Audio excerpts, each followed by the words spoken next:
can't be me, I can't be you, but nobody can take your place better than you. And then part of the goal, what sustains me, is I always believe that God makes good things. God doesn't make junk, so to speak. And that we're all in this life to make a difference in our own way, be it raising children, curing cancer, running the country. In some way, we're here to make a difference. And if you, in your own way, can find why am I in this life? What is my particular goal, just for me? What am I meant to do?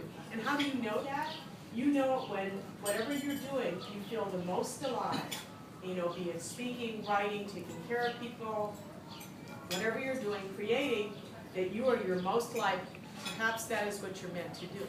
But do not underestimate yourself, because so many times people will put you down, they'll say you speak with an accent, you don't fulfill the stereotypes. Forget stereotypes.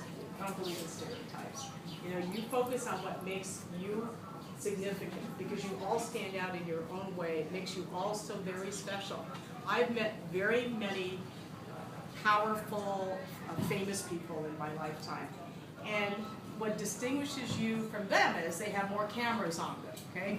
It's the media. The media can do that. So if you focus on what is your God-given gift in this life, how can I achieve that?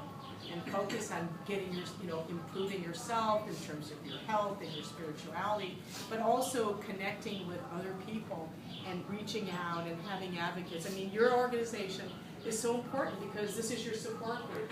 These are the women you'll go to and say, oh man, I didn't get the job I wanted, or is this the right guy, or is it, you can move on from that. But I really encourage you to stay with your sisters, because we are all sisters in one way or another, to be supportive and to encourage each other to have the life that you dream of. So I thank you for that, and I'm open for any questions before you have. Please go ahead and eat, but if you have any questions, it's all off the record, there are no reporters here. What inspired you?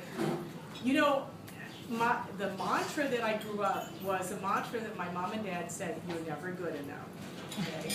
It's not a pretty mantra, I never told my kids that, but growing up, back in my mind, you're never good enough. You're not white enough, you're not tall enough, you're not skinny enough. And then pretty soon you just get so fed up that you're not enough, that you say, screw it, I'm just going to do my thing. Okay? There's always somebody, and it makes you determine, you know what, I'm not going to listen to that anymore.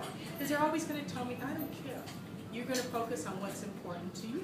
And then pretty soon, whatever you're about is in vogue, and everyone thinks it's really cool now. You know, when I was growing up, I went to overseas school in Taipei, Taiwan. And I had to do, in 7th grade, an essay on the definition of beauty. And it was almost like I had been brainwashed to think, well, in order to be beautiful, you have to be tall, blonde, and blue eyes. And I'm like, if you look at all the models, Sofia Vergara, they're not blonde, okay? They are dark-haired, slender, curvaceous.